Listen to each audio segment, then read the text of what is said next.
அனைவருக்கும் வணக்கம். இந்த பதிவுல நம்ம என்ன தகவல் பார்க்க போறோம் அப்படின்னா, சித்திரை மாதத்தில் வரக்கூடிய தேய்பிறை பஞ்சமி திதி வாராகி அன்னையினுடைய வழிபாடை தான் பார்க்க போறோம். புத்தாண்டு தொடங்கி வரக்கூடிய முதல் தேய்பிறை பஞ்சமி திதியானது ஏப்ரல் மாதம் 17ஆம் தேதி மதியத்திலிருந்து ஏப்ரல் மாதம் 18ஆம் தேதி மதியம் வரைக்கும் பஞ்சமி திதி இருக்கு. பஞ்சமி அன்னைக்கு வாராகி அன்னையை எப்படிலாம் வழிபாடு பண்ணலாம், என்னெல்லாம் நெய்வேத்தியம் வைக்கலாம், இந்த தேய்பிறை பஞ்சமியில் வாராகி அன்னையை வழிபாடு செய்வதால் நமக்கு என்னென்ன நன்மைகள் இருக்க போகுது அப்படிங்கறத பத்தின தெளிவான சுருக்கமான ஒரு பதிவு தான் உங்க கூட நான் ஷேர் பண்ணிக்க போறேன். பதிவு முழுமையா பாருங்க, உங்களுக்கு மிகவும் பயனுள்ளதாக இருக்கும். நம்ம சேனலை ஃபர்ஸ்ட் டைம் பாக்குறீங்கன்னா மறக்காம சப்ஸ்கிரைப் பண்ணிட்டு இந்த பதிவை பற்றிய உங்களுடைய கருத்துக்களை கமெண்ட் செக்ஷன்ல தெரிவிங்க. அது மட்டும் இல்லாம நம்ம சேனல்ல ஒவ்வொரு வாரமும் வெள்ளிக்கிழமைகள்ல மாலை 7 to 8 வாராகி அன்னையிடம் கூட்டு பிரார்த்தனை நடைபெறுது. விருப்பம் இருக்கக்கூடியவங்க உங்களுடைய பெயரையும் பிரார்த்தனையும் கமெண்ட் செக்ஷன்ல தெரிவிங்க. நம்ம எல்லாரும் சேர்ந்து ஒவ்வொருத்தருடைய பிரார்த்தனையும் சீக்கிரம் நிறைவேறணும்னு சொல்லிட்டு வாராகி அம்பாள்கிட்ட நம்ம பிரார்த்தனை வைக்கலாம். வாங்க இப்ப பதிவுக்குள்ள போலாம். உங்க வீட்டுல வாராகி அம்பாளுடைய போட்டோ இருக்கு அப்படின்னா ஒரு துணி எடுத்து அதுல பன்னீர்ல நனைச்சு நல்லா ட்ரை ஆக்கிட்டு போட்டோ முழுமையா சுத்தம் செஞ்சுட்டு மஞ்சள் குங்குமம் அல்லது சந்தனம் குங்குமம் வைத்து பூ வைத்து அலங்காரம் பண்ணிக்கோங்க. உங்க வீட்டுல விக்கிரகமும் வச்சிருக்கீங்க அப்படின்னா அதற்கு குறைந்தபட்சம் நீங்க 5 அபிஷேகம்னாச்சு பண்ணணும். முதல் அபிஷேகமாக அம்பாளுக்கு எப்பயும் மஞ்சள் அப்படிங்கிறது வராகி அம்பாளுக்கு ரொம்ப பிடிக்கும். அதனால முதல் அபிஷேகம் மஞ்சள்ல தொடங்கி கடைசி அபிஷேகமாக பன்னீர்ல நிறைவு செய்வது அப்படிங்கிறது ரொம்ப விசேஷம். மஞ்சள் குங்குமம் சந்தனம் விபூதி பால் பன்னீர் இந்த மாதிரி உங்ககிட்ட என்னென்ன அபிஷேக பொருட்கள்லாம் இருக்கோ அதை வைத்து நீங்க அபிஷேகம் செய்யலாம். இல்லைங்க இவ்வளோ பொருளை வச்சு அபிஷேகம் பண்ண முடியாது அப்படின்னாலுமே சுத்தமான தண்ணீர்ல அம்பாளுடைய சிலையை அபிஷேகம் பண்ணிட்டு கொஞ்சம் பன்னீர் மட்டும் வாங்கி வச்சு அதை அபிஷேகத்துக்கு பயன்படுத்தும் பொழுது அம்பாள் ரொம்ப அந்த நறுமணம் ரொம்ப பிடிக்கும். உங்களுக்கு வாசனையா இருக்கிறது பன்னீர் இதெல்லாம் ரொம்ப பிடிக்கிறனால அதுல மட்டுமாவது நீங்க அபிஷேகம் பண்ணி அவங்களுக்கு ஏதாச்சும் ஒரு வஸ்திரம் சாட்சி அவங்களுக்கு பூ வைத்து பொட்டு வைத்து அலங்காரம் செய்துக்கங்க. இல்லைங்க எங்க வீட்டுல போட்டோவும் இல்லை விக்கிரகமும் இல்லை அப்படின்னா கூட ஒரே ஒரு மண் அகல் தீபம் ஏற்றி வைத்து விட்டு அதில் வாராகி அன்னை எழுந்தருள வேண்டும் அப்படின்னு சொல்லிட்டு நீங்க நினைத்து கொண்டு நீங்கள் உண்மையாக முழு மனதோடு வழிபாடு செய்தாலே வாராகி தாய் உங்கள் பூஜை அறையில் அமர்வாள் என்பது உண்மை. சரிங்களா?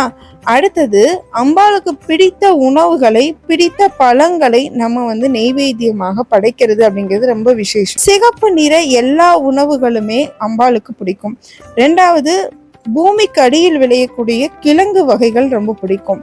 முக்கியமா மாதுளை பழம் இருக்கு இல்லையா, அதை வாங்கி அதை கழுவிட்டு அதை உள்ளுக்குள்ள இருக்க முத்துக்கள் எல்லாம் தனித்தனியா எடுத்து அது சின்னதா சாமிக்குன்னு நெய்வேத்தியம் படைக்கிறதுக்குன்னு ஒரு கிண்ணமோ அல்லது தொன்னைன்னு சொல்லி விற்கும் இல்லையா, அதோ இல்லாட்டி வாழை இலை இருந்தாலும் அதுல வைத்து கொஞ்சோண்டு தேன் கலந்து அம்பாளுக்கு நெய்வேத்தியமா படைக்கணும். அடுத்தது எந்த ஒரு பூஜை முக்கியமா நீங்க சிலையெல்லாம் வச்சு வழிபாடு பண்றீங்கன்னா வாழைப்பழம் வெற்றிலை பாக்கு இதெல்லாம் ரொம்ப முக்கியமான ஒண்ணு. அடுத்தது சிகப்பு நிற மலர்கள் அரளி மலர்கள் அப்படிங்கிறது ரொம்ப விசேஷம். செம்பருத்தி பூ, அடுத்தது இட்லி பூன்னு சொல்லுவாங்க இல்லையா, அந்த பூக்களை அம்பாளுக்கு இன்னைக்கு படைக்கிறது அப்படிங்கிறது ரொம்ப ரொம்ப விசேஷங்க. அடுத்தது அம்பாளுக்கு இன்னும் ரொம்ப பிடிச்சது அப்படின்னு பாத்தீங்கன்னா தேங்காய் பூ. தேங்காய் பூவை நிவேதனமாக வைக்கிறது மிக சிறப்பான பலன்களை நமக்கு பெற்றுத்தரும். ஆனா நம்ம வாங்கக்கூடிய எல்லா தேங்காயிலையும் பூ இருக்கும் அப்படின்னு சொல்ல முடியாது. ஆனா இப்ப இருக்கக்கூடிய சூழ்நிலையில நிறைய இடங்கள்ல பாத்தீங்கன்னா தள்ளுவண்டி கடைகள்ல எல்லாம் கூட தேங்காய் பூ விற்கிறாங்க. அதை கூட நீங்க வாங்கி வீட்டுல நல்லா கழுவிட்டு அம்பாளுக்கு நெய்வேத்தியமாக படைக்கலாம். இல்லைங்க எனக்கு அதுவும் கிடைக்கல அப்படி இருக்கக்கூடியவங்க புதுசா தேங்காய் நம்ம வீட்டுல வச்சிருப்போம் இல்லையா, அதை உடைத்து துருவி அதுல நாட்டு சர்க்கரை கலந்து அம்பாளுக்கு நெய்வேத்தியமாக படைக்கலாம். வாராகி அம்பாள் சார்ந்து உங்களுக்கு என்ன மந்திரங்கள் தெரியுமோ அதை இந்த வழிபாட்டுல நெய்வேத்தியம்லாம் படைச்சதுக்கு அப்புறம் சொல்லலாம். நான் என்ன மந்திரம் சொல்லுவேன் அப்படின்னா வாராகி மாலை அப்படின்னு சொல்லிட்டு ஒரு பாட்டு இருக்கு இல்லையா, அதை முழுமையாக படிப்பேன். ரெண்டாவது வாராகி அம்பாளுக்குரிய 108 போற்றிகள் நான் படிப்பேன். நீங்களும் இதை படிக்கலாம். இல்ல இதை தாண்டி உங்களுக்கு வேற என்ன வாராகி அம்பாளுடைய மந்திரம் தெரியுமோ அதையும் நீங்க படிக்கலாம். நீங்க செய்யக்கூடிய தொழில்ல ஏதாவது பிரச்சனை, எதிரி தொல்லை இருக்கு, ஏவல் பில்லி சூனியம் கண் திருஷ்டிலாம் இருக்கு, தீராத நோய்கள் இருக்கு. ஒரு நோய் வருது, நம்ம அதை சரி பண்ணலான்னு போனா அடுத்தடுத்து ஏதோ ஒரு நோய் ஏற்படுற மாதிரியே இருக்கு அப்படின்னு நினைக்கிறவங்களும், கடன் தொல்லை அதிகமா இருக்கு, என்னதான் முயற்சி பண்ணாலும் என்னால வட்டி கூட என்னால கட்ட முடியல, இல்ல மிஞ்சி போனா என்னால வட்டி தான் கட்ட முடியுது, அந்த கடனை முடிக்கவே முடியல அப்படின்னு சொல்லி இருக்கிறவங்க கூட இந்த தேய்பிறை பஞ்சமி திதியில இப்ப சொன்ன முறைப்படி நீங்க வராகி அம்பாளை பிரார்த்தனை பண்ணி மனசார நீங்க வீட்டுல உங்களை வராகி அம்பாளை எழுந்தருள செய்து உங்களுடைய இப்ப சொன்ன எல்லா பிரச்சனைகளும் கொஞ்சம் கொஞ்சமா குறையறத நீங்க உணர முடியும். உண்மையான வாராகி அன்னையினுடைய வழிபாடு உங்கள் தலையெழுத்தையே மாற்றிவிடக்கூடியது. உங்களுடைய தலையெழுத்துல அந்த பிரம்மதேவன் எவ்வளவு கஷ்டங்களை எழுதி வச்சிருந்தாலும் சரி, அதை புரட்டி போடக்கூடிய சக்தி இப்ப சொல்லக்கூடிய இந்த வாராகி அன்னையினுடைய வழிபாட்டுல இருக்கு.